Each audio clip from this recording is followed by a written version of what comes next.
Photography Daily is a Loading Zone production. I was hoping for a Bluebells Woods. We were talking about those in our Zoom chat, in our Patreon Zoom chat just the other day. And who was it? Oh, I think it was you, Andrew, wasn't it, that had the fantastic Bluebell Woods. And as I turned off to park up, I thought, oh, Bluebell, woods full of bluebells. But no, I've got woods full of woods, or woods full of wood, or woods full of trees, as you might expect. Let's just get a starting frame. Hold on a moment. Put that down. Your letters. Barney, leave that alone. Well, I'll explain about that in a moment. Let's just do a sketchbook image to start the day to show you where I am. I certainly don't need the neutral density filter in here. It's a bit dark in here. F4, shutter speed 400th. And 160 ISO. There we go. Sketchbook image, just to show you where I am today. No, leave that. I think this is going to be a sort of recurring theme of today's photo walk. Me saying, no, leave that. Don't touch that. Come away from that. Sir Barkalot is currently walking through the stinging nettles. I can't actually see the top of his head. Come out of there. Come on. Come on. So, yes, it's Sir Barkalot's officially first photo walk.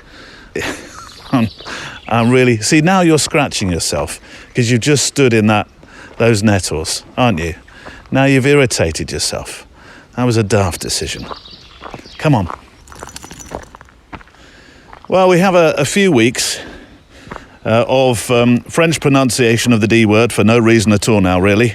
We have a few weeks of défense on the guests front, that is, and I've been meaning to do this for a little while, but the weeks and the months seem to be accelerating these days on this photo walk that we do. I know it's a cliche, but help me here. Where does all the time go? I'd like you to prepare a full report for me, please, to be on the desk by Monday midday. What's this? A sign? Oh, not another one of those. Oh, no, it's a dogs to be kept on lead sign. Okay, fair dues. We can do that. You're probably safer off on a lead. Usually it's a don't go here, don't go over the fence, thou shalt not enter, and so on and so forth. Anyway, concentrate now, Neil, he says, clawing it back. We have some topics emerging over the coming weeks as far as our guest segments go. For a while now, I've been reading letters about how photography and mental health work as a positive combination or positive partners, maybe a good way to describe this. And we're going to talk about that over the coming weeks and months with some guests who are not, imagine me doing air quotes now, household names of the photographic world, if that, of course, is important, though their stories are every bit as potent, that's for sure. Photography brings a great solace and focus in every meaning of the word to these guests, and our new friends here that you're going to meet in their picture making has helped each of them, it seems, in their clashes with things like addiction or their confrontations with PTSD and loneliness. Now, I know that sounds for some quite dark, though these, I hope, will be salutary stories too. I know the conversation about alcohol and addiction will strike a chord with a good few of us, for example, though equally we've got some lighter topics as well. One of those being the Instagram conversation. The Instagram Curiosity Shop opens today and will eventually bring us into contact with photographers who found the platform to be a place for projects and stories that bring them a great deal of joy above likes. So my first guest on that feature, you'll hear today, Mandy Burton, with her Insta about somebody called Joseph. And do you remember Alec Soth from a few weeks back saying the words, "I take myself way too seriously"? Well, this is proof that not everything in photography has to be taken way too seriously. What are you doing, Barney? He's found a scent. We're going that way, are we? Okay. So a healthy nod to Insta instead of the sometimes furrowed brow. And hands up, I've gotten too bogged down in Insta whinging myself at times, I suppose colloquially, talking about swipes and likes and and algorithms and bemoaning the meaning of Insta life, if you will. Actually, I now have some side accounts and I may well tell you about one of them later on, whilst appreciating that it's not a show about me, it's a show about you. And in terms of guests coming up in the weeks to come, guests who come at life and this thing we love, photography, in a different way, I'm talking to the actor, author, and you'll like this, kindness campaigner Bernadette Russell soon, who had me at the letter I when she said in a BBC feature, "I think being kind is part of the purpose of being alive." And then we have the outdoor writer Ronald Turnbull, who makes these incredible, solitary walks with his camera, with the most minimal of fuss and kit. And, sleeping under the stars, making pictures when the mood takes him. Fascinating man. And today, an author, writer, podcaster, whose programme and words within the United Nations of photography and a photographic life I follow, Dr. Grant Scott is my guest. Now, we could, I certainly think, talk at great length about his photographic work and his stories of musicians and artists and creative directing. And if he'll say yes, I'd like to actually go visit and do a photo walk with a flask and really dig deep into his own photographic life and his archive, if you will. But today, it's one topic, a question that piqued my curiosity. Is documentary photography obsessed with sad? Today on the Photo Walk. And my father said, where are the kids on the Helter Skelter? He said, we were poor, but we went on the Helter Skelter at Cleethorpes. And I think that this word sad, and I think a lot of people, who've read the article and responded to it, I think they maybe have missed the point of the sad. Stories of life told by photographers, and today those stories come from Grant Scott and Mandy Burton. It's a unique, special kind of photography podcast, made from the letters you send in, the community spirit you foster, the thoughts you have, and words from our special inspirational guests, who today include Joel Meyerowitz, Margaret Soraya, last week's feature guest Chris Burkard, and voices from our patrons Craig Hughes, Lynn Fraser and Andy Fisher. Whatever you photograph with, be it a heavy old SLR that you're still so in love with that you can't seem to make the step change to digital, one of the latest miracle mirrorless wonders, or a Lomo camera because you got carried away once being hip on Carnaby Street. This isn't a show that talks in lens metric scores or expects you to know what an EMCCD is. It's an electron multiplying charge coupled device, by the way. And yes, I did have to look that up. It's about how we feel when we make pictures, what it does for us, and what it does for others. And in that 6.6 billion people on this planet can make a picture with something, there's a lot of us about to walk with on our photo walk today.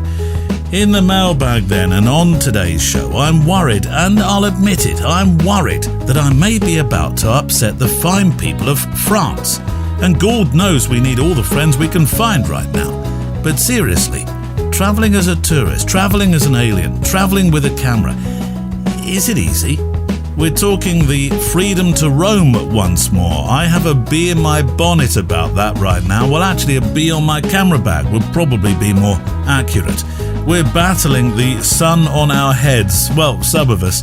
Super pictures of the wilds in Norway land in the snow. Our patrons will try to get to grips with the question of what photography has had them do that they wouldn't otherwise if they didn't have a camera. There's a story of an affair. I'm hoping Mrs. Barnsley of Shipley Gardens isn't listening this week. I throw the sign round from closed to open for our first Instagram curiosity shop item and reveal something sort of, I don't know if it's personally embarrassing or sort of odd or sort of WTF Neil, what really? Believe me, my hand hovered over the delete button for a segment that I've included today. Sound. Yes, sound. We're talking about sound.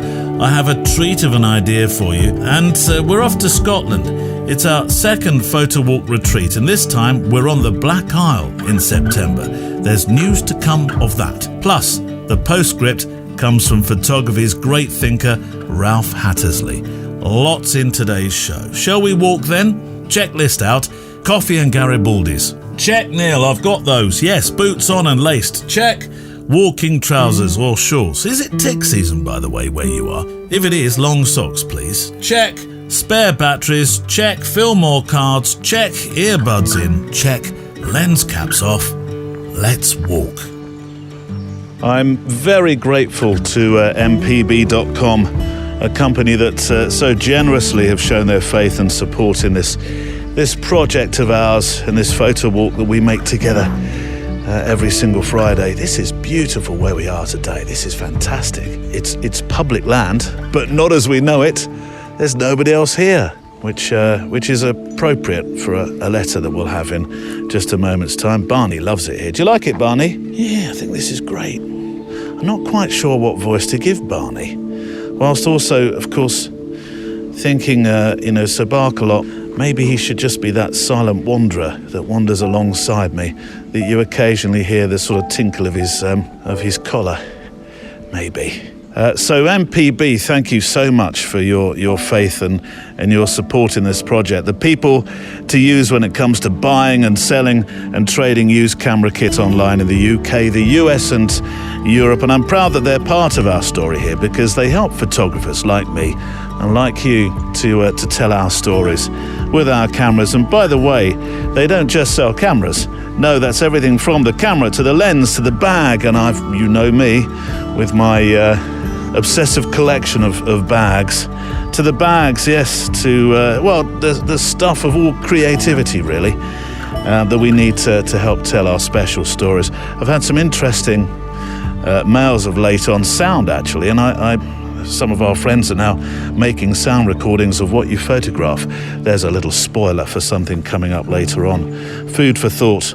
Those of you that have been recording streams and weather and traffic and footsteps and birdsong, MPB also do sound equipment. So anyways, MPB is a safe place to trade and sell with guarantees upon what you buy. MPB.com. And Barney has just seen, what's that? What have you found? Well, I don't know, it's like a pheasant trap. I'm not quite sure. Do I go in it? Certainly not. Come this way. Barney, come on.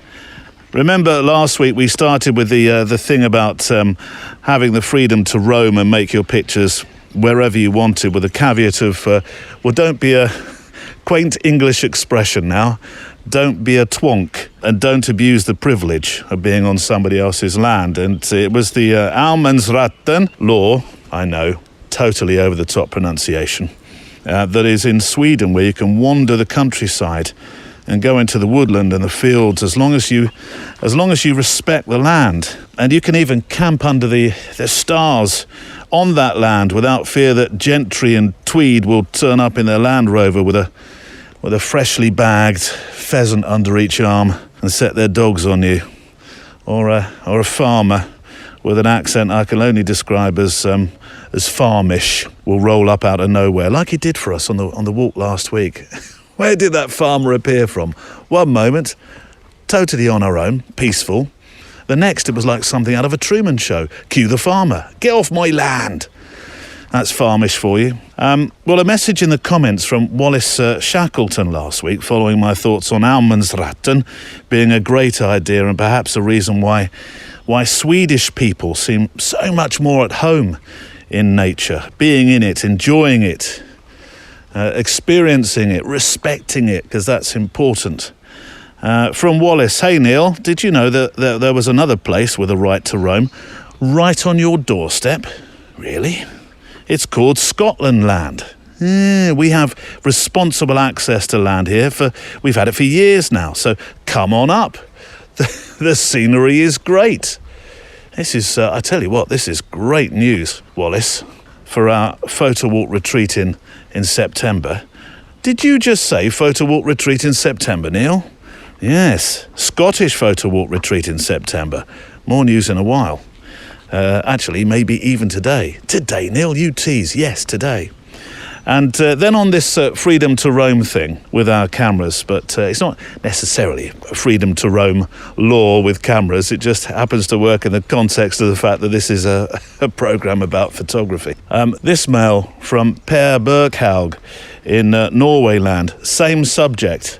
Hey, Neil, spelled H-E-I. Am I doing the pronunciations correctly? Just finished listening to the latest episode, and I must say I have a hen to pick with you.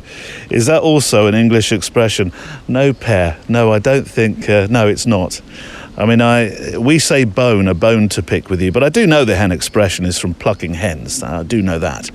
But by the by, Per says, I've been trying to diversify my podcast listening, just for the sake of variation. But I have to say, you've ruined that for me. I just can't seem to find other podcasts that capture my interest the way that PD does. Well, you're very kind. I recommend A Photographic Life.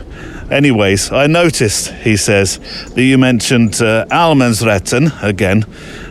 That would be every man's right in English. Actually, if you say the word, yes. I mean, there was me thinking, right, let's get the pronunciation right. They sound very, very, very similar. And you talk about it as being something peculiar just to Sweden. But being a Norwegian, I'm sorry, I can't let that stand. Since we have this particular relationship between Norway and Sweden, we talked about that, didn't we, before? They colloquial phrase again, they rib each other rotten, don't they? But allemansretten is also a Norwegian concept. You can basically go wherever you want with some smaller restrictions. You can't just wander into people's back gardens, of course, but if you're camping, you can. And although you can't stay there for more than 3 nights. So there are some small rules, it seems, reading into what Per wrote to me about. But that's about it, he says. And I notice you mentioned something about your lack of allemansretten in England land might be due to your history with nobility and the continued existence of such. Well, maybe, I don't know. I'm in Scotland, now that Wallace has put me right on that. In Scotland, they have a roaming rights. Why can't we have that in England land? Anyways, you can basically wander around and make pictures wherever you like in Norway, which I try to do whenever I can. And since I've been at our cabin in Photowalk for almost 3 weeks now, I've had some opportunity to do just that. I've enclosed some of the way too many photographs I've made during this period, and I'd like to emphasise that I've made them, not necessarily taken them, because I've also worked on them in post. Basically, I've done some adjustments to exposure, to contrast, to colour tuning, all that stuff. And since the sky looked really boring, I added some clouds. I even added some birds to one of the photos. I don't know why I'm whispering that, but I am. So I'm not documenting necessarily what I see. I'm capturing something of the moment, and then I use that as a basis for making a picture. Maybe, just maybe, he says, we can call it art. And these pictures, Per, they are just incredible. Aren't they, Barkalot? His look is suggesting that he's found a scent, but I know that he liked them too. Whilst you may have added a few birds and some light cirrostratus in there, that landscape that you've been walking in is absolutely, well, it's incredible, amazing. And I hope you're just about to tell me the cabin in one of the pictures, and these will be on the website show page today, by the way, is that cabin is your one. Because if it is, I'm packing my suitcase tonight, and I'm on the next flight out. Boil the kettle, Per. I'm on my way. I'll bring the Garibaldis because I know this, you don't have them in Norway land. I've looked now, countless supermarkets on my, 5 or 6 visits now.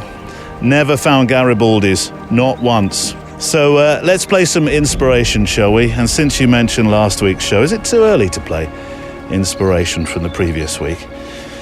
Well, I'm going to anyway. I'm going to play some words from Chris Burkhardt, adventurer, surf photographer, TED talker, and I would keep listing, but he wasn't overly keen, was he, on being tied to titles in a list. You know, listening back to this clip that's about to come, I can almost see the landscape you're showing, Per, with these extraordinary pictures of sheer scale that you've sent. I don't know. Look at the pictures today on the show page. and you'll perhaps see what I'm seeing there. But here is Chris, who is this powerhouse in landscape and surf photography. From episode 296 now, answering a question I had for him about the ocean, how he would describe the ocean and his relationship with it as a photographer. In some weird way, the fact that you look out and what you see is just an endless abyss, an endless kind of nothingness, no horizon, no land, nothing. It's like that's where the world kind of ends. And I think that there's a simplicity, and there's also like a great realization that we are insignificant in this landscape, that there is a force right there at your doorstep that could just literally overtake you and end your existence, right? Like I don't know how else to put it, but it's kind of a calming experience to know that like you are just gifted this opportunity to be here, just to stand on dry land and to witness such beauty. It became important to my creative process, and it was my first canvas. So I've had this relationship with it. What I love about it, which is I think what you mentioned, is that you are limited by its personality. You know, its wind, its tide, its swells. There's so many things that become sort of variables. Chris Burkhardt, and I'll link to that episode, of course. But it was only last Friday's Photowalk, so not difficult to find. And Per, thank you for your letter, and thank you for the incredibly powerful pictures on the show page, which I have to say did a couple of things to me. It made me pine for Norway. Can you see what I did there? And we've been as a family, with the exception of 2021, for many years, visiting your country year after year, and I love the place. Absolutely love it. There are a number of only qualities about your beautiful country. It is, for example, the only place that is that quiet in the mountains that I swear I could hear an Apple Watch tick. I certainly become very aware of my tinnitus, my gift from many years of wearing headphones at silly levels, really, I believe. So it's that, and it's the only place that I visited where a McDonald's for the family costs the same as a meal for two in a Michelin-starred restaurant here. I had a how much moment when I got the bill from that one. I have an idea why there's so many do not enter signs here.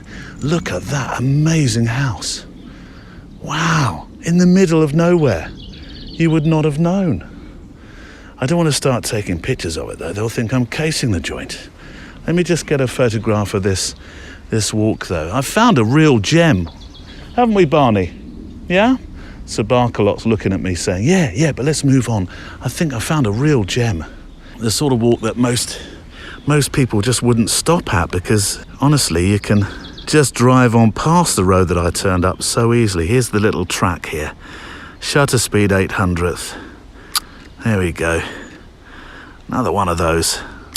One of my sketchbooks to show you where we've been walking today. Come on, Barney, let's go this way. Let's stay away from the big house. They've probably got big dogs, haven't they? And Per, to go with your letter and these just amazing landscape pictures that you've sent me, which look stark and very cold, I think you need a flask. So I'm sending you one of the coveted. Are they coveted? Yes, they're coveted, Neil. Say they're coveted and they're worth more. Oh, okay. Photography daily flasks, which fit, by the way, the size is perfect to fit nicely into a camera bag. Just the right size. And talking of merch, since the flask loosely fits into that category, he says, hoping this doesn't sound like I've turned into one of those purveyors of awesome, i.e. influencers. Here's a letter from John Kenny, whose website I shall link to on the show page. What, no pictures, John? I'll come back to that in a moment. He wrote, as somebody who's saved a lot of money on haircuts over the years, I often find myself caught out by the vagaries of British weather. Take last Tuesday. My virtual assistant, which John didn't actually write, he gave it the name.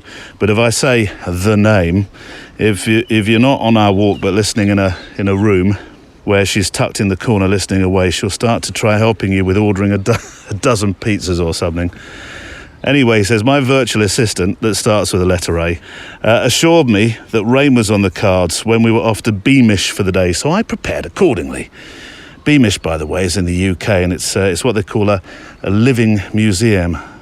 And it's an open-air one where you are transported back to life in northeast England during the, I had to look this bit up, I don't just know this offhand, 1820s, 1900s, 1940s and 1950s. I mean, take a roll of your favourite film stock, choose the right moments in the right light, and you too can be Bert Hardy for a day. Anyway, as John writes, the weather forecast for the day was wrong, and although preferable to rain, it was wall-to-wall sunshine.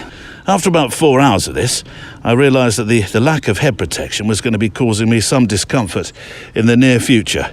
Usually there are some helpful stall holders peddling hats and ponchos to idiots like me, but alas, all I could find were jars of chutney, piccalilli and silly lily, which is like picker, but with chilies. So, to get to the point, will there be some sort of hat or cap in the merch pipeline? Best wishes, John Kenny. John, I don't know whether we are a merch-led show. The understated black and white PD flask is more me, though I do share your requirement to cover the solar panel up top from time to time.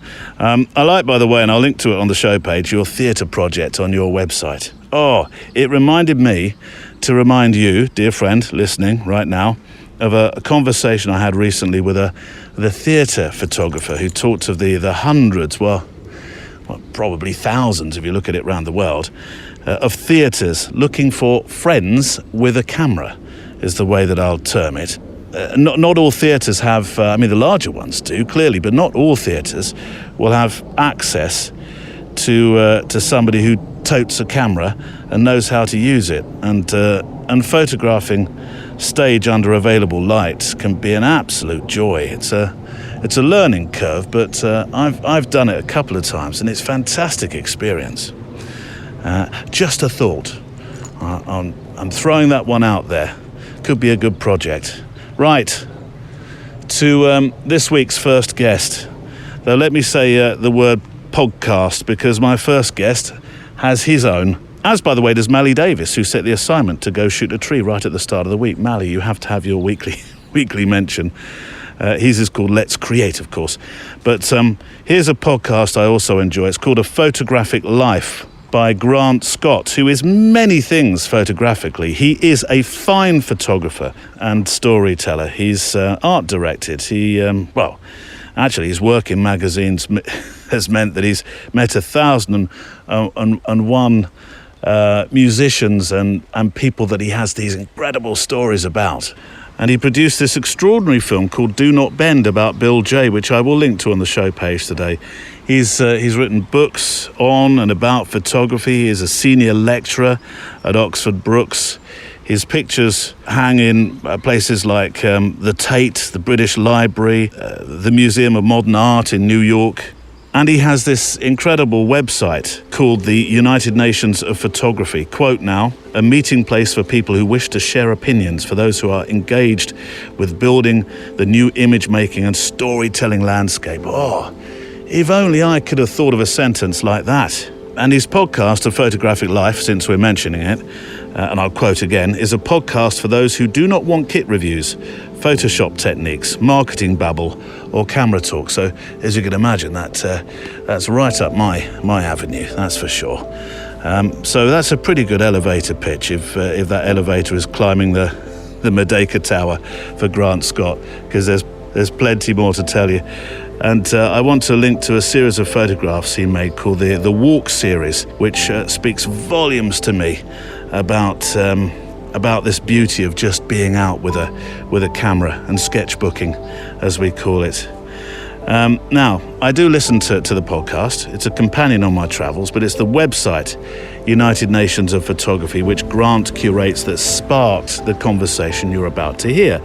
I had this letter from Andrew Hardacre, who's one of our fantastic patrons, who noticed this article. It was titled, "Is Documentary Photography Obsessed with Sad?" And immediately I jumped to the conclusion that clearly meant that if it was somehow dour or sad, or in terms of photojournalism, the sort of harder news stories. This was a way of appealing to a greater audience, and perhaps that's the reason why you can look at documentary photography and feel that it has a sort of a sadder edge. But as you're about to find, as so often, I jump to the wrong conclusion.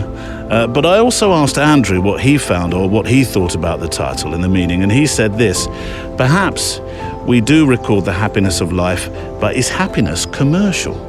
Would people pay to attend an exhibition of positive images? The media don't tell us what good things happen on any given day. It doesn't sell when a feel-good story breaks, it lifts us up. The boy who made his wooden bowl raised £250,000 for Ukraine as the story went viral, thanks to Twitter. On the whole, though, cheerful good news is the "and finally" slot at the end of the news. So perhaps we're simply filtering out the positive and defaulting to the depressing. Very thoughtful words from Andrew. Anyway, is documentary photography obsessed with sad? That's the question. Here is Grant Scott with the story of why he asked that question. Is documentary photography obsessed with sad? A question, or a conversation, I suppose, which starts with a shared experience with your father, a visit to an exhibition.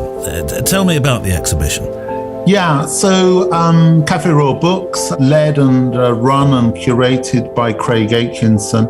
He had an exhibition. He's reached 500 books that he publishes. I had an exhibition at the Martin Parr Foundation, which opened last week. And I'm very lucky in that Craig has published a book of my work in the past. And so it was included. I don't live too far from Bristol, and I often pop down to see Martin. So, yeah. That was the exhibition, and my father was staying with us for Easter. He's the reason why I have any interest in photography, as with so many people. He was the person in the family who had a camera. But I have to say that he'd never bought a photography magazine. He knows no names of any photographers. And at 84, this was the first photographic exhibition he'd ever been to. Am I right in thinking that he'd never seen any of your work exhibited? Yeah, that's right. Wow. Yeah, he's never been to any of my exhibitions or book launches or anything. Just as an aside, I wonder how that's felt for you across the years. Oh, it's absolutely fine. You know, the planets never collided. I don't take it personally. No. But he was the family photographer, as you say. So as he stood before these pictures, he asked you the question, why are all these pictures so sad? Yeah, well, he had a good look around. It was one of those situations where lots of people I knew at the exhibition, so I kind of was talking to them as he walked around the exhibition with my wife, because my wife and daughter, our 10-year-old daughter, went with us. And when I caught up with him, he'd had a good look around, and he said that. He said, why are these pictures so sad? Yeah. And I thought immediately, yeah, you're right. I don't see that sadness, but now that you have mentioned it, it's obvious to me. And I think that the problem and why I've kind of written about this now, and I've started to talk about this, and it's had huge pickup, is that we're so used to looking at work because we're so informed by photography and of photographers, and knowledge of the medium gives us this understanding, which I have to say, I'm always looking for people who know nothing about photography to give me their opinion, because I'm much more interested in that, because it seems to me that it's far more pure and honest, and the naivety is refreshing. Yeah. So, but I think also what's really interesting about this particular body of work is that, if anybody doesn't know about Cafe Royal Books, what Craig does is he finds archives of small bodies of work. They document Britain through the sort of early 60s, very late 50s, through the 70s and 80s and so forth. And that was obviously a period in which he had lived. And so he could make a very direct connection with the work, which was non-photographic, but was emotional. And we were standing right next to a Chris Kellett picture of some children drawing with chalk on the street, next to a big ship, one of those kind of classic Kellett pictures. Yeah. And I said to my father, well, surely that's not sad. And he said, no, that's sad. He said, I know what it's like to be one of those children. And he was, because he grew up in the war on the docks of Grimsby and actually grew up in an orphanage. So he knew exactly what it was like to have no shoes and to be drawing on the floor and so forth. Yeah, because as photographers, I suppose we have this I don't know, is the expression rose-tinted spectacles, Bert Hardy, cobbled streets, playground for unwashed faces and unpolished shoes sort of approach, don't we? Where everything looks so wonderful and nostalgic to us. Yeah, but I think that's again, I think you're bringing your knowledge to it, which I think is a bit of a problem, if you don't mind me saying. No, it is. because the first thing I would say is that actually when he said this to me, I instantly sort of started to think, okay, what pictures weren't sad? And actually I turned to Bert Hardy and I turned to Walshitzky and I turned to Grace Robertson and all of that work of picture posts of that time, because actually that was more joyous work. It was trying in a time when the country was down. It was trying to represent these things with a little bit more joy, in the classic Bert Hardy with the two girls come on the roller coaster and so forth. And my father said, well, where are the kids on the Helter Skelter? He said, we were poor, but we went on the Helter Skelter at Cleethorpes. And I think that this word sad, and I think a lot of people, who've read the article and responded to it, I think they maybe have missed the point of the sad, because actually what we're talking about here, I think, is almost a homogenized intention. It may not always be in the creation of the work. It may also be in the curation of the work. Yeah.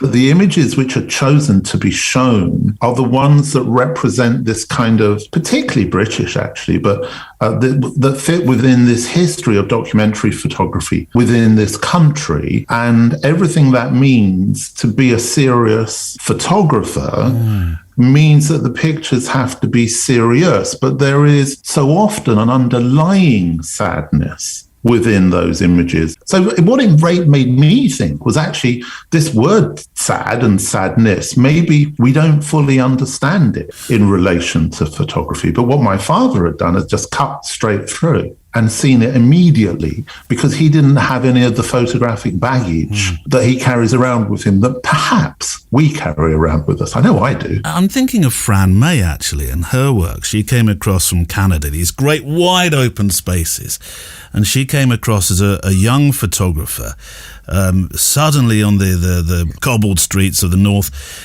absolutely fascinated by poverty. But that would be quite interesting, because that's what she chose to curate in her work. But I think there's an issue there with the word poverty. I don't want to sound like some horrendous kind of semantic kind of nightmare, but no one could be more poor than my father growing up. I mean, he grew up literally on the docks in Grimsby, literally the docks with the trucks with the fish.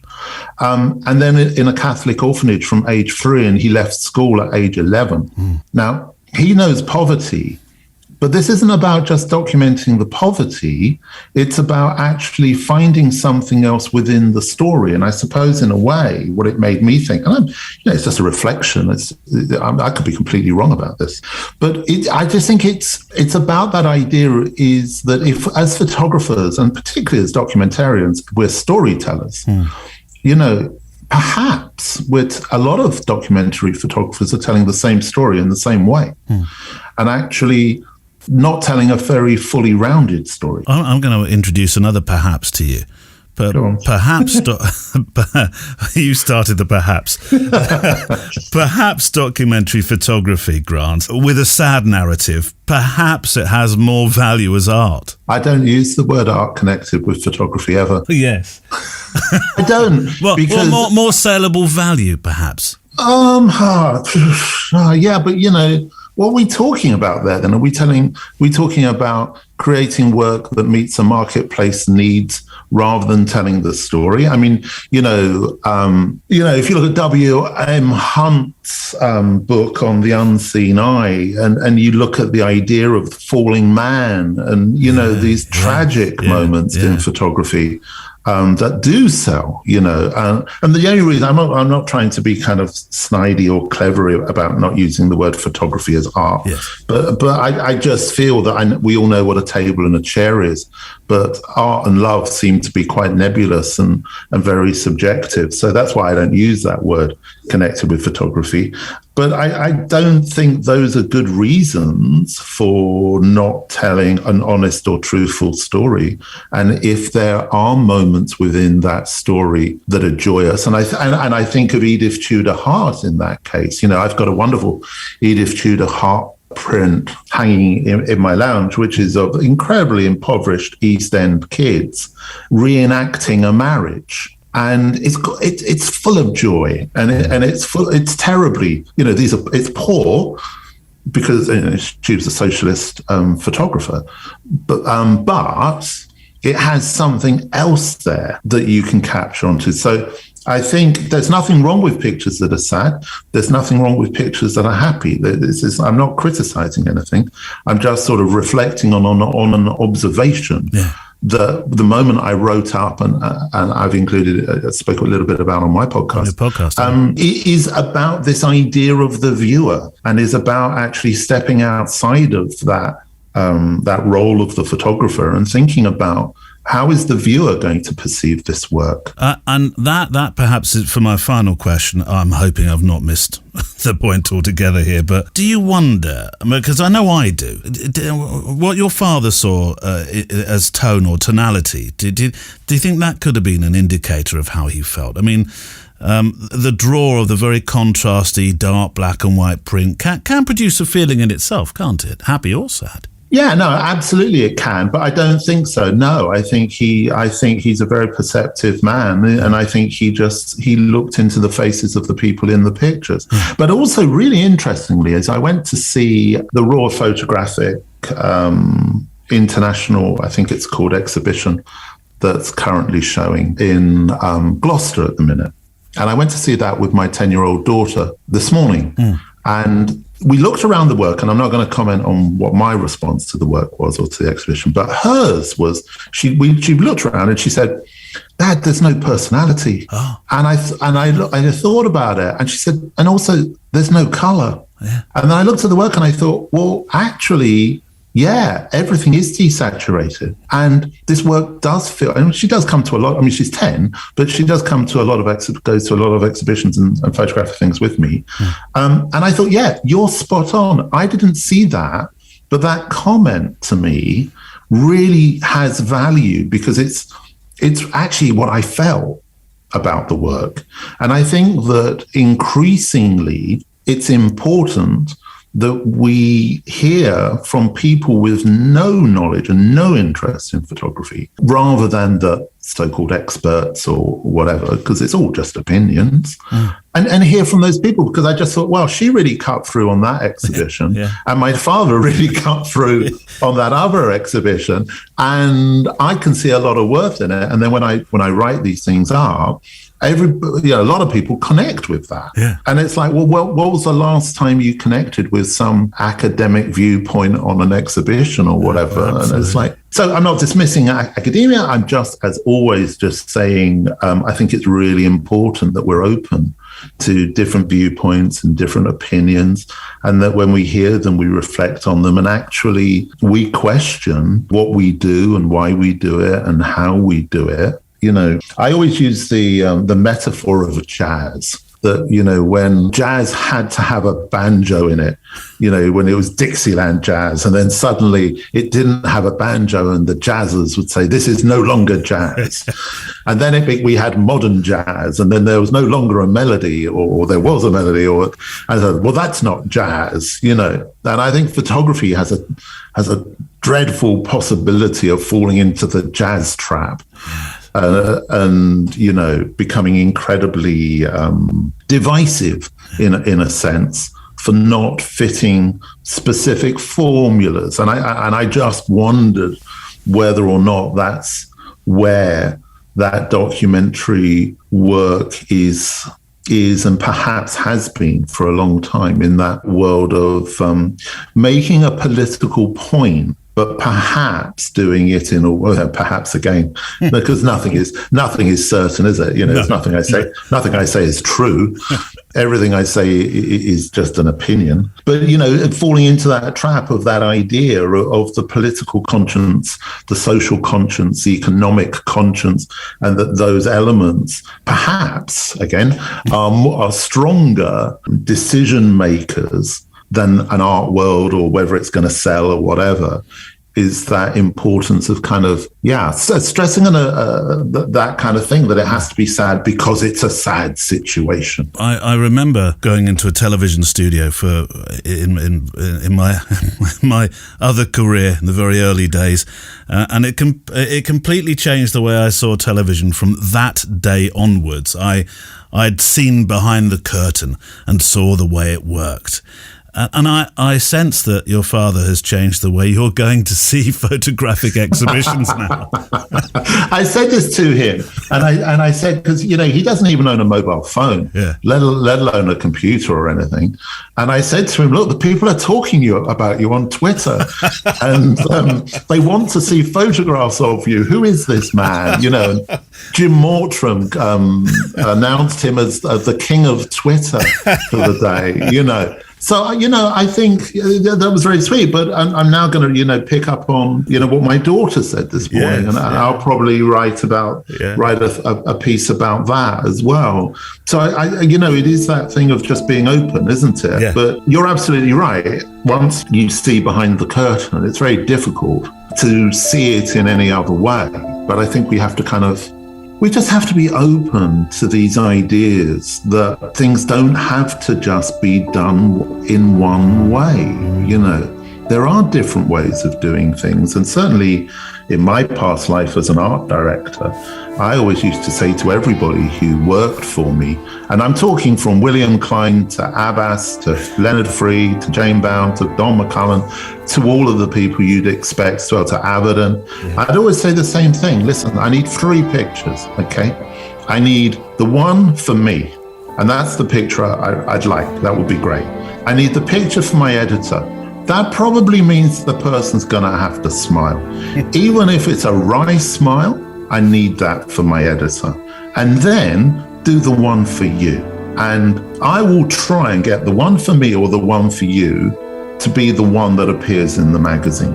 However, if I don't have that one for my editor, I'm in trouble, even if I argue against it. And I think to a certain extent, it's the same situation with all work, in that if we put somebody in front of us and say, okay, just stand there, don't smile, look at the camera, we're not creating a photograph that tells us anything about who that person is.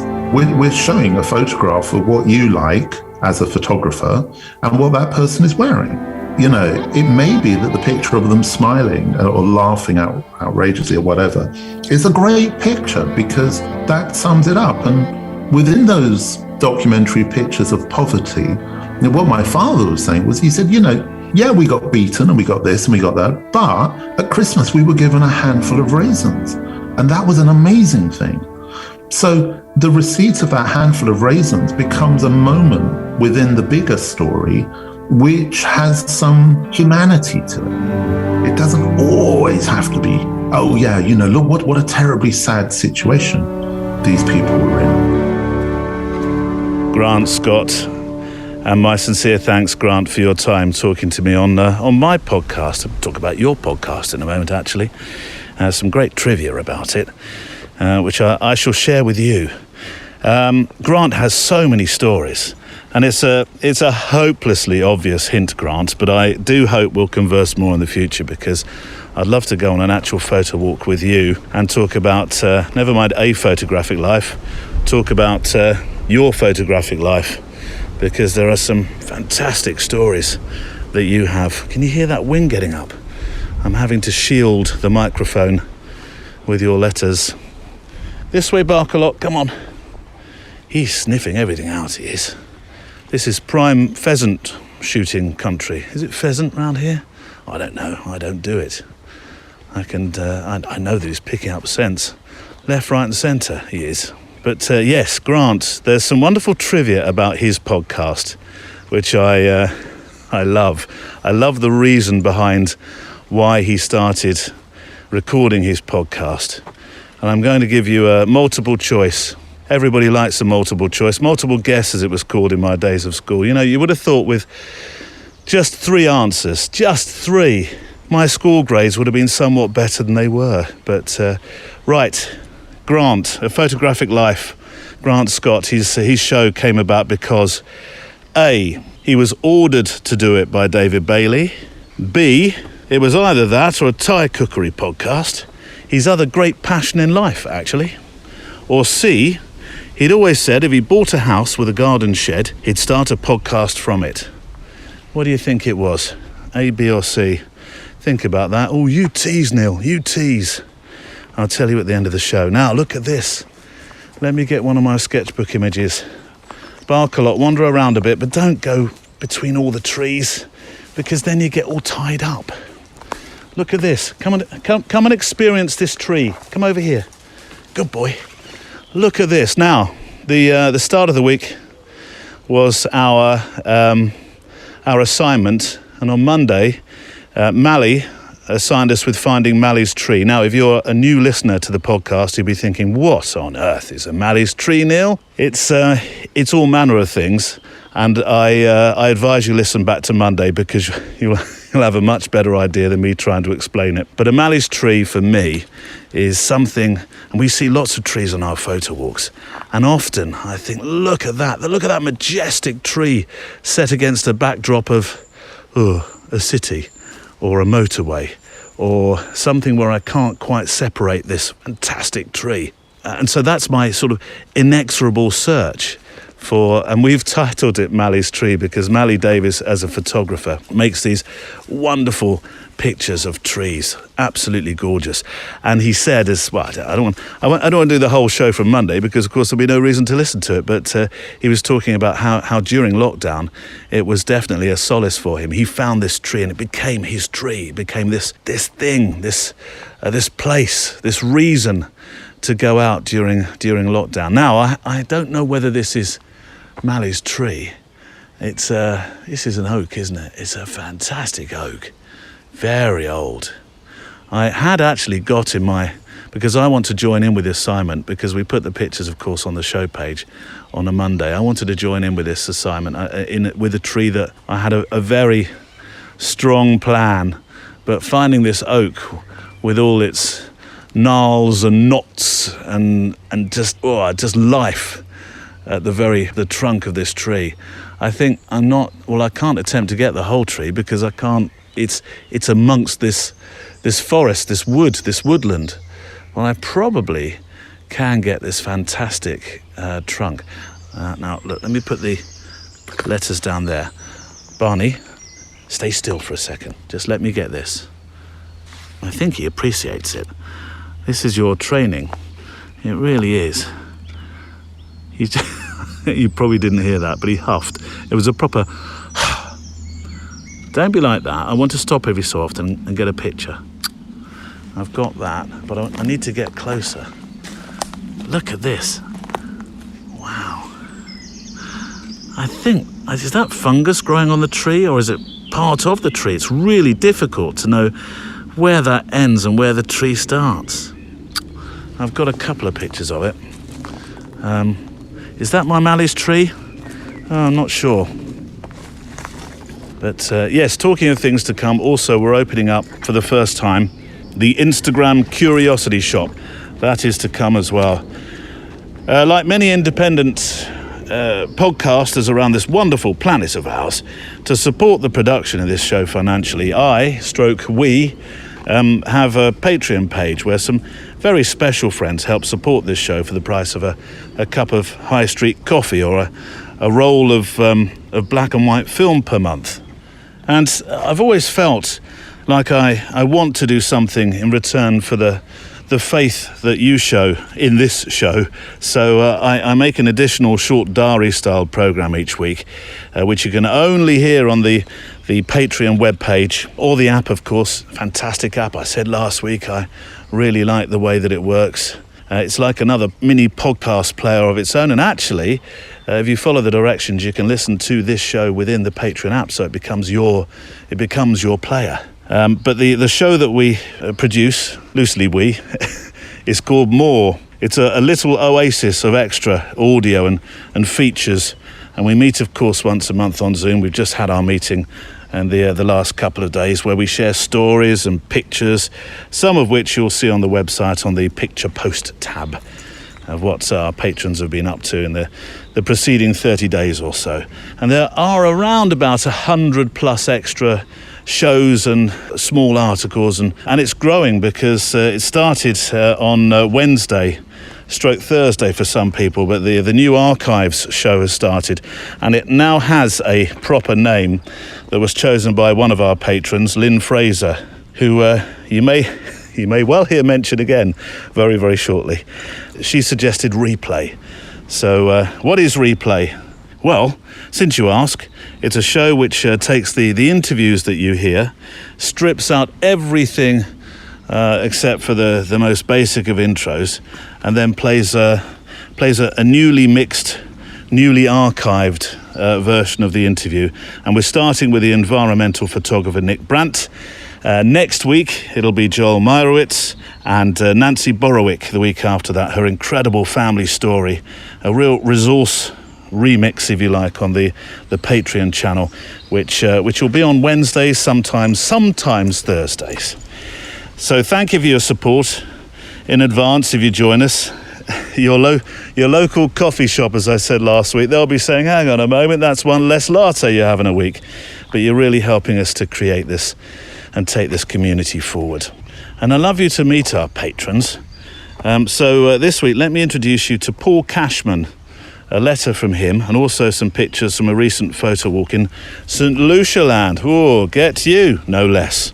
Blimey, Paul, I know, he says, very, very fancy. But it was an important birthday for my wife, Jackie, and a 5-year breast cancer-free celebration too. Well, in that case, St. Lucia, definitely the right place, and congratulations and all the best, Jackie, too. So it seems all the more strange that I start the letter with the words that I suppose Jackie is casting a wry, knowing smile over. My mistress, says Paul. What? Hang on. After that, my mistress, writes Paul, or is it just me? Technically, well, it's not an affair. I suppose it's an affair with the technical. Let me explain. Is your camera, says Paul, your secret rendezvous? Sneaking out and about for an hour, a morning, an afternoon, or a whole day, God forbid, the whole weekend, or maybe even longer. Spending time on a one-to-one basis, alone, holding her, gazing at her, holding her close to your chest. Stop it, Paul, this is a family show, for heaven's sakes. She is, of course, the one. The 100V, that is. Oh, I see. Returning home with so many clandestine memories, some perfectly framed, some underexposed, dirty foregrounds, and some moments you would prefer to recall. Through fields and woods and streets, or long coastal walks, or even a cemetery. Through beautiful sunshine, rain, wind, snow, all those precious moments with the one. All those secret moments hidden in your memory, and a memory card for no one but yourself to peruse over the coming days, weeks, months, or maybe even years. She is the one, the 100V. Technically, it's not an affair. It's an affair with a technical. Oh, nicely written, Paul. I was sat here with Jackie on the edge of our seat, so we were, weren't we, Jackie? Oh, that... Please don't do that. Pheasant shot from under the bush there. Oh dear. Paul, hold me hand. I wasn't quite ready for that. But yes, I smiled at your relationship with that wonderful creative tool of ours, Paul. You clearly have a great passion for it, I know. And I'll share the pictures you sent on the show page today. So thank you so much for sending them in. Now let's hear from our patron meetup at the start of the week. I asked the question, and there is the question, it's something we ask each time. The question was, what has photography brought to you? Now, it was quite an open question. It can mean all manner of things, of course. It could be travels. It could, well, all the things that Paul just described, certainly with his X100V, the one. And so the question was really, what's happened, I suppose, in your life that may not have happened before had you not had this wonderful thing that we do? I never thought I would go into taking industrial type photography. It's something I'm weirdly now passionate about. I've always been passionate about landscape. It's given me a weird amount of access. Even the owner of factory that I work at has said, my photography is that great that he's going to let me go and take photographs, or he will, introduce me to people to let me take photographs of their factories in the local area. Photography's quite literally opened up the world to me. It's taken me to places that I'd only ever read about in books. I've been to places that are quite off the beaten track, like Western Mongolia, been to various places in China, and even some of the more well-known places like Yellowstone and the Grand Tetons. I think my answer would be that photography's taken me inward. I've often travelled to places and had a camera with me, but if I think about what photography allows me to do, or places to go that I don't go when I don't have a camera on me, it's inward. It gives me a chance to kind of really reflect on my connections to the environment or to the people I'm photographing. So it's quite meditative for me, and I find a stillness in photography that isn't there in much of the rest of my day. Our patrons. And if you would like to join us, then we do our Zoom chat once a month, and of course all those extra shows on the app as well. You can join us easily by going to the website photographydaily.show, and you'll find an orange link, top right-hand corner. Right, I'm honestly a little worried about this because we do have listeners in France. So I did think long and hard about this. But I'm hoping those in France, specifically Paris, I suppose, who listen to this show, will help me with an answer, please. Here is a mail from Alexandra Rhodes. Now, initially, she sent me a picture. It's a street portrait of a driver on the metro, I think, and alongside with the words, "My favourite photo that I took in France." As an American, this, Alexandra said, was a real tough place, period. So I saw the picture, which I liked very much. I thought, great street work. But there were just a few there. So I wrote back and said, well, thanks for the pictures. I'm intrigued. How was it tough for you? What was it about France that wasn't so comfortable? I thought perhaps I'd missed the boat ever so slightly. I mean, you know me. Slightly slow on the uptake at times. That's an understatement, Neil. But these were the words that I got back. Now, France is our closest neighbour, along with Ireland, of course. And the Isle of Man, Neil. Oh, yes, and the Isle of Man. What about the Isle of Wight, Neil? No, stop it. Look, I have to say, I'm just very fond of France. Despite our somewhat strained political relations of late, I feel that that has more to do with other people saying stuff. But let me read what Alexandra wrote, and then perhaps you have some thoughts. Hi, Neil. Well, I'll tell you a little story, she said, following up that piece, that sums up my time in France. I'm on the train, dressed nice, haven't spoken a word, trying to blend in, and I have my suitcase in between my legs. My knee is barely off to the side of the suitcase. I see a man approaching with his own suitcase. He starts to pick up speed and rams his suitcase into my knee. I look at him and he smiles, not an excuse me or sorry. In Paris, I gave myself a challenge and tried to find anybody smiling. I understand this is a cultural difference. I found one smile, which I sent to you. My little brother's been living in Montpellier for a year. Oh, Montpellier, beautiful place. It was tough to see him so changed by the culture. He told me that people think you're a little odd if you smile. I'm not a fan of that rule. Another thing has happened in transportation that I was going to listen to a Photography Daily podcast, and so I put my headphones on, and there was a young lad who called me an ignorant American. And when I asked my brother why he said it, it was because of my headphones, and that it's an invasion of their space. I suppose that's how loud you listen to the headphones. But Alexandra, I'm not necessarily looking at you as somebody that plays their music too loud, clearly. These concepts, says Alexandra, were really hard for me to understand. At some points, I just felt neutered and uncomfortable.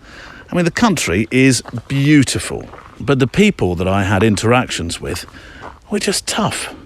I really tried in France. I did. I tried to charm and blend in, but I was met with judgment and ridicule. But I refused to put a blanket statement on a group of people. Of course, I know there are good people everywhere. You just have to keep your eyes open. And they're there. Thank you for continuing to create episodes. You've changed the way that I look at photography forever. And I am forever grateful for that. Oh, thank you, Alexandra. That's very generous of you. So I wasn't expecting the answer that I received. And I did wonder at first whether I should simply just write back and chat privately about this. But I thought, no, let's air these thoughts. As in many respects, actually all respects, I suppose, we are travellers with our camera. We might not always be travelling abroad, but we do, don't we? Notwithstanding pandemics and all that nonsense, but we do when we travel abroad. We make our documentaries about our travels, don't we? We meet new people, we document new people, we see new things, we document new things. That's what having a camera is also wonderfully about. And as for Paris, well, Paris is, and by extension France is, the capital in many respects, thanks to the fabulous documentary photographers that are homegrown in France. Probably that's responsible for our absolute photographic love affair with what I recognise, and I know Alexandra recognised too, as the most beautiful city and country. It truly is. If life and romance was defined by a black and white photograph, well, you might think of some of the... I pulled out a few.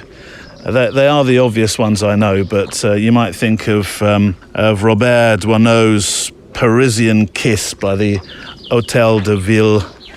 I hope I'm pronouncing correctly here. Cartier-Bresson's Jumping Man, looking like the dancer on the poster in the background, or any number of works, really, by Willy Ronis of French life, and actually the joy of life. I mean, how simple life would be if we all lived in black and white. Do you remember that story I've told you before? I know. We used to tell our kids. They were glorious days when we could tell our kids, look around you, kids. Everything you see now in colour, yes, Dad, that was once black and white. No way. Yes way. That sea over there, what? Grey. No. That land over there, that lovely beautiful field, grey. No. That rapeseed field over there, that yellow thing that we're passing by right now, yellow. Yes, Dad. Grey. No. So it was a sad day that we weren't able to do that anymore. Anyways, en tout cas, as the French will say, with much more fluency than me, I've toured Europe in style, actually, on several road trips. One of them, get me, in an open top sports car. Neil, get you. Yes, I know. In the days I had hair too. What, you had hair? Yes, once upon a time. No. Yes, I did. But I was thinking about your comments, and I thought maybe it's more to do with the cities, because I love Paris, but the city of Paris is it is a tougher place, I think, to make pictures. I think people are, by virtue of living in a city, working in a city, moving around a city, slightly less patient. I've had some brushes with impatience. A scratch on my front fender in Dijon, where I was accused of parking like an Englishman. I probably was. But I do wonder, is it a city thing? And I say that because many cities can be like it. London, I love London, and I spend a lot of time in London, but I tell you what, it and the people of it snap at my heels from time to time. New York completely barked at me the last time I was there, and then within seconds expects me to hug and make up and pretend it never happened. Rome, helter skelter, isn't it, with noise and hooting and gesticulating that I can't work out at all. So is it a city thing, or is it a country thing? But then I think of places like Carcassonne and the wonderful Mirepoix, in southwestern France, the home, well, close enough to our late Auntie Sue, where we would sit and drink coffee and be all properly French and artisan, beautiful. And she would sing in the local choirs, and she was totally enveloped by country life and the country attitude. So travel is odd, isn't it? People can be so insular on occasion, can't they? Judgmental, jingoistic even. But then I think of places like Carcassonne and the wonderful, wonderful Mirepoix in southwestern France, which is the home close to our late Auntie Sue. We've talked about Auntie Sue before. Yeah, you have, Neil. And the way that she was enveloped in life there, she sang in the choir and was very much a part of French life. It was wonderful to watch. It really was. So I just thought some words there, some food for thought, and I'd be, of course, fascinated to know what you think and your experiences of photographing in other countries. So tricky one, this. Alexandra, I'll agree, but thank you for the pictures, and I'll pop them onto the show page today. Right, inspiration.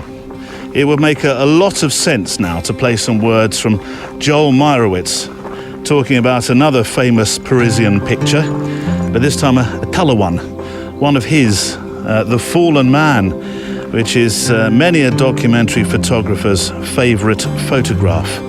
Here he is talking about and surprising us with some thoughts about that picture. It's written deeply in my memory because of the simple fact of what happened visually, of someone having a collapse on a sidewalk right by a metro station and a bus stop, and people just standing there doing nothing. And then, at the very moment that I arrived, a workman with a hammer is coming around the edge of the metro station, and his hand is on that beautiful Art Nouveau pillar where there's usually a street lamp or something, and the guy is stepping over the fallen man with the hammer raised in his hand. He's just stepping over him like he's refuse in the street. Nobody is bending over to help this person. And a week or two ago, there was a big story in the news about a Frenchman, a photographer, well-known photographer of flamenco artists in Paris, fell down in the street. A man my age, he's 83 years old, he was. He fell there, nicely dressed and everything. No one came to his assistance for 11 hours. He lay on the street in the cold in Paris and he died. And the very same thing might have happened to this young man, in there. But the image that I saw, even though the ballet of it was visually and photographically, physically beautiful, the disturbance that nobody went to their aid, that they were all standing there holding their packages and their briefcases and stuff, looking on, was just heart-wrenching to me, and a signal that humanity has really been dehumanized by urban life.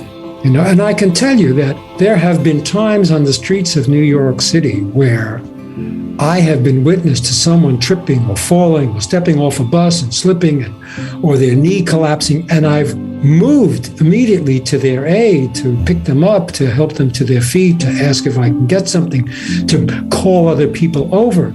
And New Yorkers generally rise to the occasion with a kind of open-heartedness that is, I think, incredibly affecting to me. That's Joel Meyerowitz, and I will link to his episode on the show page today. And by the way, I learned this. A little bit of French information for you here. Could be useful in a pub quiz, not quite sure. But this year is the first year there is no French in any of the songs, not even in the French song, in the Eurovision Song Contest. Thanks, Neil. Appreciate that. I'll file that under you for thank you. I was only trying to help. Right. Some thanks due to you if you've been taking part in any of the following things I'm about to talk about of late. The Community 365, where you get an opportunity to join in with a 365 without having to think, I've got to make a picture every single day. No, Community 365, we we all take part in it, take turns posting pictures, the things that we see in daily life. We're at 248 today because, of course, we didn't start on the 1st of Jan, just like many of my plans in life. I either can't wait to start them or they stew in the teapot of life.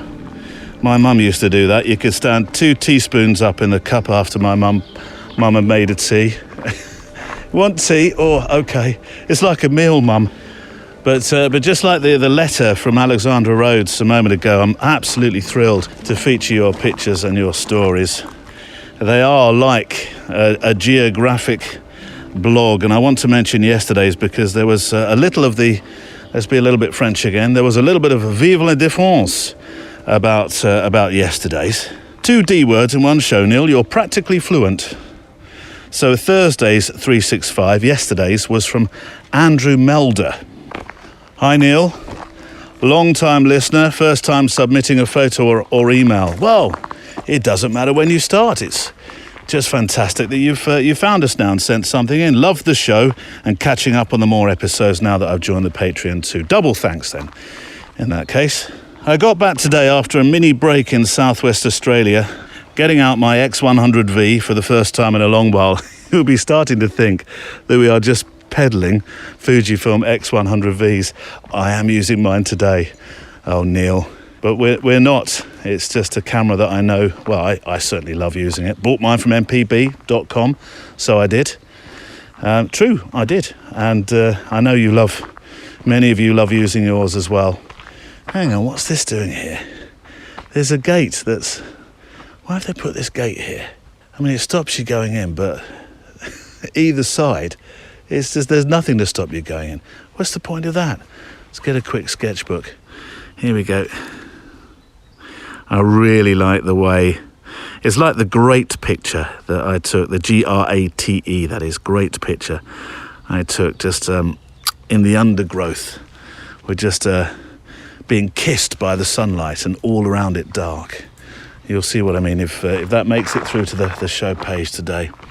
Yes, so I got back today, says Andrew, after a mini break in southwest Australia, getting out my X100V for the first time in a long while. Getting out to the beach for morning walks was a nice refresher for the soul, which has been a bit stressed over the past few months. While getting this shot in the early morning at Wyalup Rocky Point Beach in Bunbury in Western Australia, I got the inspiration to also record an audio clip, which I also attach. Back at home now and already wishing I was back on the coast, given the busy few weeks ahead, but grateful we had the opportunity to disconnect and make some family memories. Regards from Andrew Melder. Well, Andrew, thank you. We have received not lots, but a few audio files from time to time, and I guess I might be getting through with my love of audio and the fact that it can be a wonderful tool to accompany your travels and your pictures. And so it was great to hear your picture. And by that, I don't mean just switching on the video button, which of course is an option, but I really love this idea of having a still image with the sound and then looking into the still image.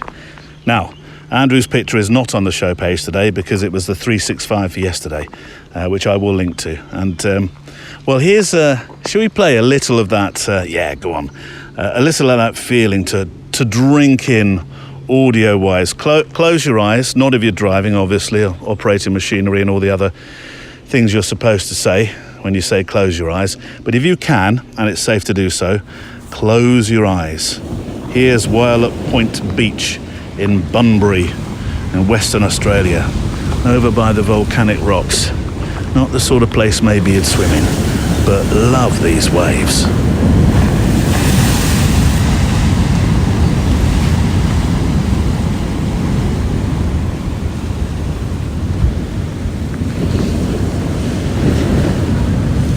Are you still with me? Are we back in the room? Thanks to our wonderful Facebook contributors as well, who from the PD group who've also been joining in, just like Andrew. David Shanley's super example of making portraits with an iPhone. fantastic portraits. I would not have guessed that they were made on a smartphone. Simon Ramshaw's story about an anonymous door, this is a wonderful one, in a busy street of shops in the centre of Birmingham that leads you to, you'll have to read the piece if you want to know. And Miranda Remington, who's, those fierce cloud formations in Texas. Whoa. And good luck, Miranda, for your exhibition that starts tomorrow. Runs till October, doesn't it, in California. And then John St. John's Dramatic Skies too, but this time over the Isle of Wight, which is a sort of seamless way of introducing the second Photowalk retreat, which this time is in Inverness. After having been on the Isle of Wight last February, we moved to Inverness, to the Black Isle. Now, the invite went live with our patrons during the Tuesday evening Zoom, but it's now open to all, though there are only 3 places left already. Cue some Scottish-themed music, please, so I can tell you about the Photowalk retreat. Though you'll notice from today there is a web page called Retreat on the website with a booking form, he says, hinting. The Scottish Photowalk retreat. Yes, it's a 4-day event this time. 4, Neil? Yes, 4 days. Though in some ways, actually, it's like a 5-day holiday because you're welcome to turn up on the Monday the 5th of September with a farewell brekkie on the Saturday morning. And here's what we are doing. Tuesday, we're in historical Inverness on a riverside and city walk. And in the evening, we're joined for a supper talk by Margaret Soraya, who is an award-winning seascape photographer who uses solitude and peace beautifully. Well, you know what I think about solitudinal pictures. Neil, there's no such word. Have you just invented that? Yes, for Margaret, I did. Yes, she's an award-winning seascape photographer. Her images, her pictures are stunning. And many actually are made not so far from where we are in the Black Isle. Wednesday and Thursday, we're making documentary stories with an artisan florist and a wood turner. So we're sort of swapping over from the Wednesday and Thursday group-wise. And then in the afternoon, we're going to go to the most... hang on. Neil, are you about to use the A word? I am. Are you ready for this? We visit the awesome... Neil, you've used it. You've used the word used by influencers to describe blueberry muffins. I did, but I tell you what, this place deserves it. Loch Marie, Maree. Bring your swimmers if you want to go full on Wim Hof. But personally, I'm going to just stay landside and make pictures of this stunning, beautiful part of Scotland. If I don't come back with at least one stunning, peaceful landscape, I will eat my X100V. Friday, we're in a place called Cromarty. Now, the shipping forecast. If you live in the UK, you'll be, you may not be. I was certainly made aware of the shipping forecast. For some reason, my mum and dad listened to the shipping forecast religiously. We had absolutely nothing to do with shipping. We were in landlocked Hertfordshire, but still, we listened to the shipping forecast. And of course, the shipping forecast, which is all these areas around the UK, which are areas used for giving advice of the weather to ships, boats, fisher people, etc. In fact, one was called Fisher, wasn't it? Was it Fisher? Oh no. But anyway, Dogger Bank, Cromarty, all these places, they were within the shipping forecast, and we're going to the one called Cromarty, which is a beautiful village, but then it has a bay next to it, and within the bay there are all these oil platforms. But these aren't oil platforms that are currently pulling oil or finding oil. No, these are oil platforms that have come to be, I think, decommissioned. But it's the most bizarre sight. But photographically, when you look at the different landscapes that you have before you in Cromarty, looking at because there's a beautiful walk there as well, but looking at that, looking at the village, and then out into the bay, just incredible. And I think it'll be a real visual treat, it really will. And then in the evenings we'll have our conversations. We're all cooking together. It's a real community thing. That's what the Photowalk retreat is all about. And as I say, it's available now. It's on the website. There are only, well, at the moment, as I'm talking to you, only 3 places left. That may well be less by the time I say these words to you. Who knows? But it's on the website today. Just look for the word, the R word, retreat. Your Scottish porridge is also assured, by the way, because Lynn Fraser, who I mentioned before, is on a beautiful farm that she has with her husband. I can't wait. I really can't wait. But the cooking experience is all part of it as well. I'll do the neeps. The neeps, Neil, what are the neeps? I have no idea. I just said it because it sounded vaguely Scottish.